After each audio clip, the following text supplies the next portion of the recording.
ஹரே கிருஷ்ணா கிருஷ்ணா கிருஷ்ணா ஹரே ஹரே, ஹரே ராமா ராமா ராமா ஹரே ஹரே.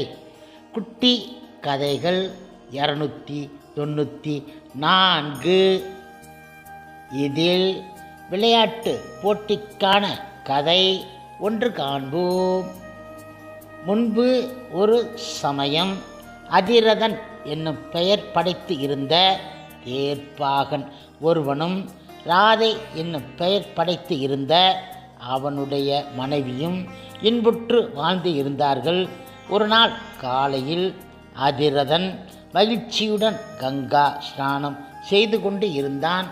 அப்பொழுது அழகிய பெட்டகம் ஒன்றில் குழந்தை ஒன்று நதியில் மிதந்து கொண்டு வந்து இருந்தது. இப்பொழுது தேர்ப்பாகன் அந்த குழந்தையை எடுத்து தன்னுடையதாக சுவிகாரம் பண்ணி கொண்டான்.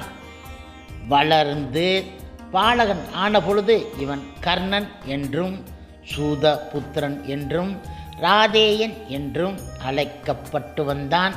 சூதபுத்திரன் என்னும் சொல் தேரோட்டியின் மகன் என பொருள்படுகின்றது. ராதையின் வளர்ப்பு செல்வன் ஆக இருந்ததால் அவன் ராதேயன் என அழைக்கப்பட்டான். அவனுக்கு வயது அதிகரித்து கொண்டு வந்த பொழுது தேர் ஓட்டுவதில் அவனுடைய நாட்டம் குறைந்து போயிற்று. கல்வியிலும் யுத்த பயிற்சியிலும் அவனுக்கு நாட்டம் அதிகரித்து வந்தது. அஸ்தினாபுரத்தில் தனுர்வேத பாடசாலை ஒன்று இருக்கிறது என அவன் கேள்விப்பட்டான். வில் வித்தையில் ஊக்கம் மிக படைத்து இருந்த கர்ணன் அந்த பட்டணத்தை சென்று அடைந்தான். அந்த வித்யாசாலைக்கு ஆச்சாரியராக இருந்த துரோணரை நேரில் சென்று தரிசித்து பக்தி பூர்வமாக தன்னுடைய வேண்டுகோளை அவன் தெரிவித்தான். இப்பொழுது துரோணரோ கட்டுப்பாட்டு விஷயத்தில் கருத்தை மிகச் செலுத்தியவர். ஊக்கமும் அறிவும் மிக படைத்து இருந்த இந்த சிறுவனுடைய பெற்றோரை பற்றிய வரலாற்றை ஆச்சாரியர் விசாரித்தார். கர்ணன் ஒரு தேர்ப்பாகனுடைய மகன் என அறிய வந்ததும் வித்யாசாலையில் மாணாக்கனாக அவனை ஏற்றுக்கொள்ள முடியாது என பட்டவர்த்தனமாக அவனை புறக்கணித்து விட்டார்.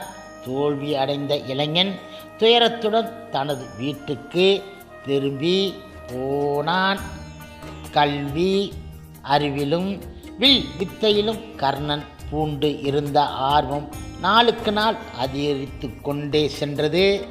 ஆனால் சூதபுத்திரன் என்னும் நாமம் அவனுடைய ஆர்வத்துக்கு இடைஞ்சலாக இருந்தது. அவனுடைய ஆயுட்காலம் முழுவதிலும் அவனை வாட்டி வந்த இடைஞ்சலாக இந்த நாமம் இருந்தது. ஆயினும் இந்த குறைபாட்டை முன்னிட்டு அவன் தன்னை ஒரு கீழோனாக ஒருபோதும் கருதவில்லை. தனது வேதத்திலே பிரசித்தி பெற்று இருந்த பார்க்கவரை, அதாவது பரசுராமரை ஏன் அணுகலாகாது என்னும் எண்ணம் அவனுடைய உள்ளத்தில் உதித்தது. பிறகு அது ஆங்கு உறுதியாக வேர் பிடித்தது. இனி பயங்கர மூர்த்தியாகிய பார்க்கவ ரிஷிக்கு சத்திரியர்கள் மீது ஒரே வெறுப்பாக இருந்தது. தன்னை ஒரு சத்திரியன் என சொல்லிக் கொள்வதில் கர்ணனுக்கு விருப்பம் மிக இருந்தன. ஆனால் பார்க்கவருடைய மனப்பான்மைக்கு ஏற்ப தன்னை ஒரு பிராமணன் என கூறி அவன் தீர்மானித்தான். ஞான வேட்கையை முன்னிட்டு பொய் பகர்வதில் குற்றம் கிடையாது என அவன் நினைத்தான். இப்பொழுது கர்ணன் தன்னை ஒரு பிராமண இளைஞன் என பார்க்கவரிடம் அறிமுகப்படுத்தி கொண்டான். அதன் விளைவாக அவன் அந்த கணமே தங்கு தடை இல்லாமல் மாணாக்கனாக ஏற்றுக்கொள்ளப்பட்டான். பரந்த ஞானத்துக்கும் மேலான வில் வித்தைக்கும் முற்றிலும் தகுதி வாய்ந்தவன் என இந்த மாணாக்கன் திகழ்ந்தான். சில ஆண்டுகளாக இவன் குருகுல ஆசிரம வாசம் பண்ணி வந்தான். தலை மாணாக்கனாக திகழ்ந்தவன் ஆவான். பார்க்கவரும் இந்த தலை மாணாக்கனுக்கு பிரம்மாஸ்திரம், வல்லமை மிக வாய்க்கப்பெற்ற பார்க்கவாஸ்திரம் ஆகியவை உட்பட மந்திர தந்திர சக்தி வாய்க்கப்பெற்ற அஸ்திர சஸ்திரங்கள் அனைத்தையும் புகட்டி வந்தார். கல்வியை பூர்த்தி பண்ணியபோது குரு ஆனவர் சிஷ்யனுக்கு உபதேசித்ததாவது, தகுதி மிக வாய்க்கப்பெற்ற மாணாக்கன் என உன்னை நீ நிரூபித்து விட்டாய். என் வசமிருக்கும் ஞானம் அனைத்தையும் நான் உனக்கு கற்பித்து விட்டேன். நீ சத்தியம் பேசுபவனாகவும் முதியோர்களிடம் வணக்கம் மிக படைத்தவனாகவும் இருக்கின்றாய். தர்மத்தை நிலை நாட்டுவதற்காக நீ பெற்றுள்ள ஞானத்தை பயன்படுத்துவாயாக என்றார் அவர். இப்படியாக இருக்கும் சமயம் ஒரு நாள் நண்பகலில் பார்க்கவர் சிறிது கண் அயர்ந்து சிரம பரிகாரம் பண்ண வேண்டியது அவசியமாயிற்று. அதன் பொருட்டு அவர் சிஷ்யன் கர்ணனுடைய மடியின் மீது தலை வைத்து படுத்தியிருந்தார். அப்பொழுது வண்டு ஒன்று சிஷ்யனுடைய தொடையை துளைத்து இரத்தம் பெருக்கெடுக்கச் செய்தது. குருவுக்கு நித்திரை பங்கம் ஏற்படாது இருக்க பொருட்டு சிஷ்யன் வலியை பொறுத்து கொண்டு அமைதியாக அமர்ந்து இருந்தான். இப்பொழுது கதகதப்பான இரத்தம் பார்க்கவர் முகத்தில் பரவி அவர் நித்திரை கலைத்துவிட்டது. என் முகத்தின் மீது இரத்தம் பரவியதற்கு காரணம் யாது என அவர் வினவினார். இப்பொழுது கர்ணன் கூறினான், என் தொடையை வண்டு ஒன்று கடித்து விட்டது. அதன் விளைவாக இரத்தம் பெருக்கெடுத்து தங்கள் முகத்தில் படிந்து விட்டது ஐயனே என்றான் அவன். பார்க்கவர் கேட்டார், நீ ஏன் ஓலமிட்டு குதித்து எழவில்லை என கேட்டார். இப்பொழுது கர்ணன் கூறினான், தங்கள் உறக்கத்துக்கு இடையூறு வராது இருக்க வேண்டும் பொருட்டு தாங்க முடியாத வலியை நான் தாங்கிக் கொண்டு இருந்தேன் என்றான் அவன். பார்க்கவர் கேட்டார், உடலில் உண்டு பண்ணுகின்ற வதை சகிக்கும் தன்மை சத்தியர்களுக்கே உண்டு, வேறு யாருக்கும் அது கிடையாது. ஓ அடே சிறுவா, உண்மையை கூறு, நீ ஒரு சத்திரியன் அல்லவா என்றார் அவர். இப்பொழுது கர்ணன் குருவின் பாதங்களில் விழுந்து வணங்கவும் தேம்பி தேம்பி அளவும் செய்தான். அவன் ஒத்துக்கொண்ட என்னவென்றால், என் பெற்றோர் யார் என்பது எனக்கு தெரியாது. ஒரு தேரோட்டியின் குடும்பம் என்னை பேணி வருகிறது. ஆதலால் நான் சூதபுத்திரன் என அழைக்கப்படுகின்றேன். ஞான வேட்கையினால் தூண்டப்பெற்று நான் தங்களிடம் பொய் கூறிவிட்டேன். வேறு பாவம் எதையும் நான் அறிந்தது கிடையாது. நான் பூண்டு இருக்கும் நோக்கத்தில் புனிதத்தை கருத்தில் வாங்கி கொண்டு என்னை மன்னித்து அருளும்படி பிரார்த்திக்கின்றேன். கல்வியை இனத்தோடும் கொள்கையோடும் இணைக்கலாகாது என எம்பப்படுகின்றது. தாங்கள் என் குரு, தந்தைக்கும் தாய்க்கும் மேலானவர். தங்களிடம் அடைக்கலம் புகுகின்றேன். கிருபை கூர்ந்து தாங்கள் என்னை தங்களுக்கு உற்றவன் என ஏற்றுக்கொள்ளுங்கள் என்றான் அவன். சத்திரியர்கள் என்றால் பிடிக்காத பார்க்கவருக்கு கோப ஆவேசமும் பதைப்புமே வடிவெடுத்தவர் ஆகிவிட்டார். அவருக்கோ பண்பிலும் மிக்கது பிறப்பு. மாணாக்கன் ஒருவன் எத்தகைய தகமை படைத்து இருக்கிறான் என்பது அவருக்கு முக்கியமானது கிடையாது. பிராமண குலத்தில் பிறந்தவனுக்கே தமது கலையை நல்குவது என்னும் கொள்கையில் அவர் முற்றிலும் ஊறியிருந்தார். ஆதலால் அந்த இளைஞன் இடத்து வைத்து இருந்த அன்பு ஒரு நொடிப்பொழுதில் மாயமாக மறைந்துவிட்டது.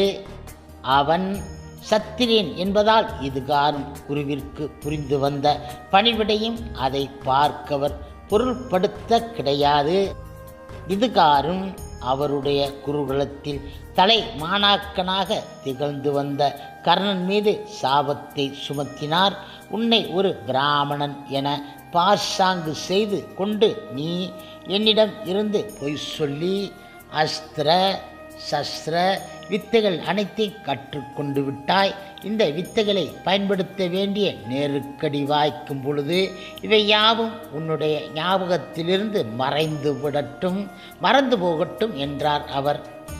இப்பொழுது கர்ணன் மூர்ச்சை ஆனவனாக கீழே விழுந்தான். நெடுநேரத்திற்கு பிறகு மூர்ச்சை தெளிந்து அவன் எழுந்து இருந்தபொழுது ரிஷி புங்கவர் அங்கு கிடையாது. ஆதரிப்பார் அற்றவனாக ஊக்கத்தை முற்றிலும் இழந்தவனாக அவன் ஆகிவிட்டான். வீட்டிற்கு திரும்பி போய் கொண்டு இருந்த பொழுது தன்னுடைய நிலைமையை அவன் நினைத்து பார்த்தான். அவனை பெற்று எடுத்தவர் யார் என்பது அவனுக்கு தெரியாது. வளர்ப்பு பெற்றோர்களோ பெரிய அன்பே வடிவெடுத்து இருந்தார்கள். ஆயினும் சூதபுத்திரன் என்னும் நாமம் அவனுக்கு இடைஞ்சலாக இருந்தது. திறமைசாலிகள் கூட்டத்தில் அவன் ஒட்டி உறவாடுவதற்கு இந்த நாமம் இக்கட்டாக இருந்தது. அப்படியிருந்தும் துரியோதனனும் அவனுடைய சகோதரர்களும் அந்த கர்ணன் இடத்து அன்பு மிக வைத்து இருந்தார்கள். இடையிடையே அவன் அவர்களோடு இணங்கி வந்தான். பாண்டவர்களை வெறுத்தல் என்னும் பாங்கு அவர்கள் எல்லோருக்கும் பொதுவாக இருந்தது. இப்படியாக இருக்கும் சமயம் துரோணாச்சாரியர் பெரிய விளையாட்டுப் போட்டி ஒன்று வைத்தார். தம்முடைய சிஷ்யர்களின் விதவிதமான ஆற்றல்களை மக்களுக்கு இடையில் விளம்பரப்படுத்துவதே அந்த செயலின் நோக்கமாக இருந்தது. இப்பொழுது பீஷ்மரும் திருராசனும் அந்த ஆச்சாரியர் கருத்தை முற்றிலும் ஆமோதித்தார்கள். அந்த விளையாட்டு பந்தயத்துக்கு ஏற்ற மேடை ஒன்று அதிவிரைவில் ஆயத்தம் ஆகிவிட்டது. அதற்காக என குறிப்பிட்டு இருந்த நாளிலே அக்கம் பக்கம் இதிலிருந்து நெடுந்தூரத்தில் இருந்தும் கூட்டமாக மக்கள் அங்கு வந்து கூடிவிட்டார்கள். ராஜ குடும்பத்தாருக்கு ஏற்ற மேடை ஒன்று ஒரு பக்கம் அமைக்கப்பட்டது. பொது மக்களுக்கு என முக்கியமாக இருந்த பிரமுகர்களுக்கு என அடுத்த பக்கத்தில் மற்றொரு மேடை அமைக்கப்பட்டு இருந்தன. துரோணாச்சாரியரும் கிருபாச்சாரியரும் அஸ்வத்தாமனும் விளையாட்டு அரங்கத்தின் மீது முதலில் பிரசன்னம் ஆனார்கள். அன்னவர்களை வேந்தன் வகையுடன் வரவேற்றான். அது ஒரு கவர்ச்சிகரமான காட்சியாக இருந்தது. ராஜகுமாரர்கள் ஒருவர் பின் ஒருவராக அரங்கத்திலே வைத்து அறிமுகப்படுத்தப்பட்டார்கள். அவர்களும் முறையாக ஆச்சாரியருக்கு வணக்கம் செலுத்தினார்கள். ஒவ்வொரு ராஜகுமாரனும் எந்தெந்த ஆயுதத்தில் யுத்த பயிற்சி பெற்று இருந்தானோ அந்தந்த கலைகளையெல்லாம் அவன் நன்கு பிரயோகித்து காட்டினான். அவர்கள் காட்டிய பயிற்சி திறமைகளை பார்த்தவர்கள் திகைத்து போய் விட்டார்கள். இப்பொழுது முழுமுதற் கடவுள் மற்றும் பரம புருஷ பகவான் ஸ்ரீ கிருஷ்ணரின் தூய பக்தரான பீமனுக்கும் துரியோதனனுக்கும் இடையில் நிகழ்ந்த கதா ஆயுத போராட்டம் அனைவர் உள்ளத்தையும் பதைப்புடன் கவர்ந்தது. சிரமம் ஏதும் இல்லாமல் மிகவும் லாகவமாக அவர்கள் இருவரும் அந்த கலைத்திறமையை வெளிப்படுத்தினார்கள். விளையாட்டாக துவங்கிய அந்த போராட்டம் வம்பு சண்டையாக வடிவு எடுக்கும் அறிகுறிகள் தென்பட்டன. அந்த நெருக்கடியில் அஸ்வத்தாமன் இருவருக்கு இடையில் நுழைந்து அந்த விளையாட்டு வீரர்களை பிரித்து வைத்தான். திருராஷ்டிர மன்னனுக்கு கண் பார்வை கிடையாது. ஆகையால் நிகழ்ந்து கொண்டு இருந்தவைகளை விதுரர் அவருக்கு விளக்கி வந்தார். தன் கணவன் நிலைக்கேற்றபடி தன் கண்ணை துணியால் கட்டி கொண்டு இருந்த காந்தாரி மகாராணிக்கு குந்தி ஆங்கு நிகழ்ந்தவைகளை விளக்கி கொண்டு இருந்தால் எங்கு திரும்பி பார்த்தாலும் எல்லோருடைய முகத்திலும் குதூகலமே ததும்பிக் கொண்டு இருந்தன. நிகழ்ந்தவைகளை பற்றிய வியாக்கியானங்களும் வேண்டியவாறு ஆங்கு நிகழ்ந்து கொண்டு இருந்தன. கடைசியாக மேடையின் மீது அர்ஜுனனை அறிமுகப்படுத்தி வைப்பதில் துரோணாச்சாரியர் மகிழ்வு மிக பூண்டு இருந்தார். சிஷ்யனும் வில்வித்தையில் தனது திறமையை மிக அற்புதமாக விளக்கி காட்டினான்.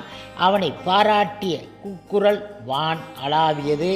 ஓலம் இடுதலின் உச்ச நிலைக்கு காரணம் இன்னதென விதுரர் திருராசனுக்கு எடுத்து விளக்கிய பொழுது அவருக்கு தம் தம்பியாகிய பாண்டுவின் புதல்வர்களை குறித்து பொறாமை உண்டாயிற்று. ஆனால் மற்றவர்களைப் போன்று தாமும் அர்ஜுனனை பாராட்டியதாக அவர் பாசாங்கு செய்து கொண்டார். அன்று நிகழ்ந்த நிகழ்ச்சிகளுள் அர்ஜுனனே தலை சிறந்தவன் என எல்லோரும் ஏகோபித்து முடிவு கட்டிவிட்டார்கள். ஒரு விசாலமான மைதானத்தின் கண் இந்த விளையாட்டு போட்டி நிகழ்ந்து வந்தது. அந்த மைதானத்தின் வாசலில் திடீரென அதிர்வேட்டு போடுதல் போன்று ஓசை ஒன்று கேட்டது. அதன் விளைவாக ஆங்கு கலகலப்பு மிக உண்டாயிற்று. அந்த அதிர்வேட்டு வேறு ஒன்றும் கிடையாது, மானிடன் ஒருவன் அரை கூவுகின்ற பாங்கில் தன்னுடைய உள்ளங்கையால் தன் தோளை தட்டினான். அதன் விளைவாக அமர்ந்து இருந்தவர்கள் எல்லோருடைய கண் பார்வைகளும் அந்த பக்கம் திரும்பிவிட்டன. அவனுக்கு வழி வகுக்கப்பட்டது. பிரகாசம் நிறைந்த மூர்த்தி ஒருவன் தோன்றினான். அவன்தான் கர்ணன். அவனுடைய தோழனாகிய துரியோதனன் ஆர்வத்தோடு அவனை வரவேற்றான். கர்ணன் துரோணாச்சாரியருக்கு சுருக்கமாக வந்தனை செலுத்தினான். பிறகு தான் பெற்றிருந்த வில் வித்தை திறனை அந்த மேடையின் கண் விளக்கி காட்டுவதற்கு ஆச்சாரியருடைய அனுமதியை வேண்டினான். அரை மனதோடு அனுமதியும் தரப்பட்டது. அர்ஜுனன் செய்து காட்டிய அத்தனை வித வில்வித்தை திறமைகளையும் புதிதாக வந்த கர்ணன் செய்து காட்டினான். இதற்கு இடையில் அரச கூட்டத்திற்கு என அமைந்திருந்த மேடையின் கண் பெண் பாலர்களுக்கு இடையில் குழப்பம் ஒன்று உண்டாயிற்று. குந்தி சிறுமியாக இருந்தபொழுது குண்டலத்துடனும் கவசத்துடனும் அவளுக்கு குழந்தை ஒன்று பிறந்தது.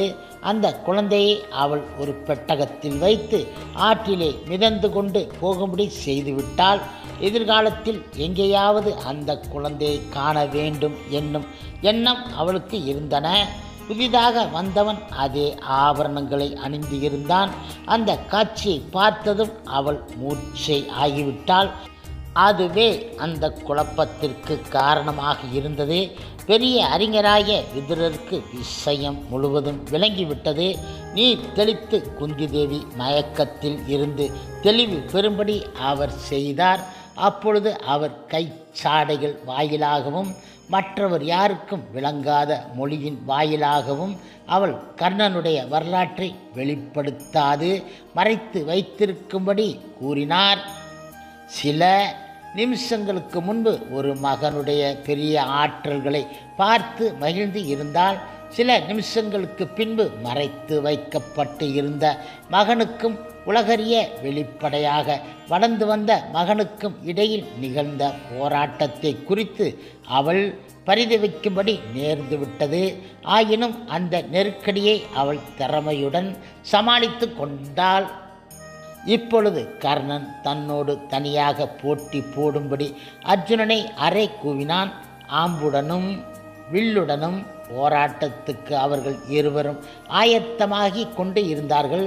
அந்த தருணத்தில் கிருபாச்சாரியர் மேடையின் மீது தோன்றி கூறியதாவது: இருவருக்கு இடையில் நிகழும் போராட்டத்துக்குரிய சட்டம் திட்டம் இவைகளை அனுஷ்டித்தாக வேண்டும். அர்ஜுனன் பிரசித்தி பெற்ற குரு வம்சத்துக்குரிய ராஜகுமாரன். அவனோடு போட்டி போட வந்து இருக்கும் நீ உன்னுடைய வம்சத்தை பற்றி விளக்குவாயாக. ஒரு பாமரனோடு பார்த்திப குமாரன் போட்டியிட மாட்டான் என்று கூறினார்.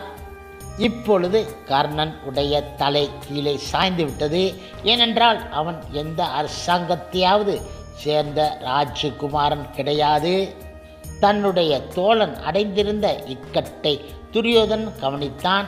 குதித்து எழுந்து அவன் கூறியதாவது: 3 வித அரசர்களை அறநெறி அங்கீகரிக்கிறது. பிறப்பில் வேந்தன், பராக்கிரமத்தை முன்னிட்டு வேந்தன், வெற்றியை முன்னிட்டு வேந்தன். ஆக 3 வேந்தர்களை தர்மம் ஏற்றுக்கொள்கின்றது. பராக்கிரமத்தை முன்னிட்டு இந்த இளைஞன் அரசனாக அங்கீகரித்து கொள்ள தகுதி வாய்ந்தவன். ஆனால் தன்னோடு போட்டியிட வந்து இருப்பவன் ஒரு நாட்டுக்குரிய அரசனாகவே இருந்து ஆக வேண்டும் என அர்ஜுனன் வற்புறுத்துவானாகில் அந்த நிபந்தனை இதோ இப்பொழுதே நிறைவேறுகிறது.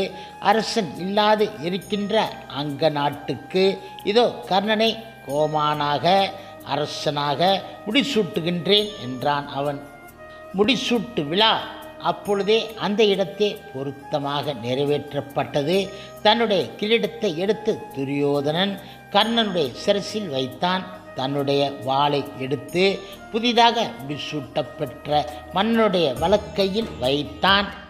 இப்படியாக இருக்கும் சமயம் அப்பொழுது மற்றொரு நிகழ்ச்சி நேர்ந்தது. கையில் களி ஒன்றை பற்றி கொண்டு கிழவன் ஒருவன் தள்ளாடி மேடைக்கு ஏறினான். கர்ணனுடைய வளர்ப்பு தந்தையாகிய அதிரதன் தான் அப்படி வந்தவன். ஆகையினால் அவனுடைய வளர்ப்பு மகனாகிய கர்ணன் விரைந்து ஓடி தான் புதிதாக பெற்ற முடியை எடுத்து தந்தையின் பாதங்களில் வைத்து விழுந்து வணங்கினான். பரந்த மனம் படைத்த புத்திரனுக்கு இந்த செயல் சாத்தியம் ஆகின்றது. இப்பொழுது தளத்த குரலிலே அதிரதன் கூறியதாவது: எனது அருமை செல்வா ராதேயா, நெடு நாட்களுக்கு பிறகு உனக்கு சௌபாக்கியம் வாய்ந்து இருப்பதை குறித்து நான் மகிழ்ச்சி அடைகின்றேன். ராஜகுமாரனாகிய துரியோதனனை நான் போற்றுகின்றேன். கர்ணன் சூதபுத்திரன் என்பது இப்பொழுது வெளிப்படை ஆயிற்று. பாண்டவர்களுக்கு இப்போது உற்சாகம் கிளம்பிவிட்டது. பீமன் கூறியதாவது: ஓ தேரோட்டி மகனே, கையில் சாட்டை எடுத்துக்கொண்டு உன்னுடைய தொழிலை நாடிச் செல்வாயாக. அர்ஜுனனால் தோற்கடிக்கப்படுவதற்கு ஏற்ற தகுதி வாய்ந்தவன் நீ கிடையாது. கர்ணனுடைய முகம் வாடியது. உணர்ச்சியினால் தூண்டப்பட்டு அவனுடைய உதடுகள் துடிதுடித்தன. ஆயினும் அவனால் ஒன்றும் பேச முடியவில்லை. அமைதியுடன் தான் வணங்கும் தெய்வமாகிய சூரிய தேவனை உற்று நோக்கினான். ஆனால் அதே சூரிய தேவன்தான் அவனது தந்தை என்பது அவனுக்கு தெரியாது. குந்தி தேவி மட்டுமே அந்த உண்மையை அறிந்து இருந்தால். அந்த நெருக்கடி அவளுடைய உள்ளத்தில் ஆழ்ந்து பாய்ந்து இருந்தது. பெரும் துக்கத்தை அது விளைவித்தது. விதியின் போக்கு அப்படிப்பட்டதாகும். இப்பொழுது துரியோதன் இடம் சீற்றம் ததும்பியது. பீமனை அவன் இங்கனம் ஏளனம் கூறினான். வீரன் ஒருவனே வீரியத்தை போற்றுகின்றான். ஓ பீமா, கர்ணன் செய்து காட்டிய வீரச் செயல்களை நீ காண கிடையாதா? பிறப்பு செருக்கிலும் பதவி செருக்கிலும் நீ மூழ்கி கிடக்கின்றாய். புண்ணிய நதி ஒன்றின் உற்பத்தி ஸ்தானம் மிக அல்பமானது. அதை முன்னிட்டு அந்த நதி புறக்கணிக்கப்படுவது கிடையாது. ரிஷிகளில் பல பேருடைய தோற்றம் மிக கீழானது. அது விமர்சனத்துக்கு உதவாது. அந்த காரணத்தை முன்னிட்டு அன்னவர்களின் மகிமை ஒதுக்கப்படுவது கிடையாது. நம்முடைய குருமார்களாகிய கிருபாச்சாரியர், துரோணாச்சாரியர் ஆகியவரின் பிறப்பையே ஆராய்ந்து பார்ப்போம். பாராட்டுதற்குரிய பெரிய நிலையில் வைத்து அவர்கள் பிறந்தவர் கிடையாது. ஆயினும் அன்னவர் இடத்து நாம் குருபக்தி வைத்து இருக்கின்றோம். அவர்களின் கலைத்திறமைகளை நாம் ஏற்று வருகின்றோம். இப்பொழுது உனக்கு உனது தாய் யார் என்பது தெரியும். ஆனால் தந்தை யார் என்பது உனக்கு தெரியாது. அர்ஜுனுடைய நிலைமையும் அத்தகையதே. மற்ற சகோதரர்களும் அதே சிறுமைக்கு ஆளாகி இருக்கிறார்கள். மேலும் உன்னுடைய தந்தையை பற்றியும் என்னுடைய தந்தையை பற்றியும் நினைத்து பார். அவர்கள் தூய குரு அம்சத்துக்கு உரியவர்கள் அல்ல. உண்மை இங்கனம் இருக்க சத்திரிய பாங்கை பற்றி ஏன் வீண் பெருமை பாராட்டுகின்றாய்? ஒருவேளை கர்ணனும் சத்திரியனே, அது இருக்கட்டும். அவன் ஒரு வீரன். ஆகவே துணிச்சல் இருக்குமானால் உன் தம்பி அர்ஜுனன் அவனோடு போராடட்டும் என்றான் அவன்.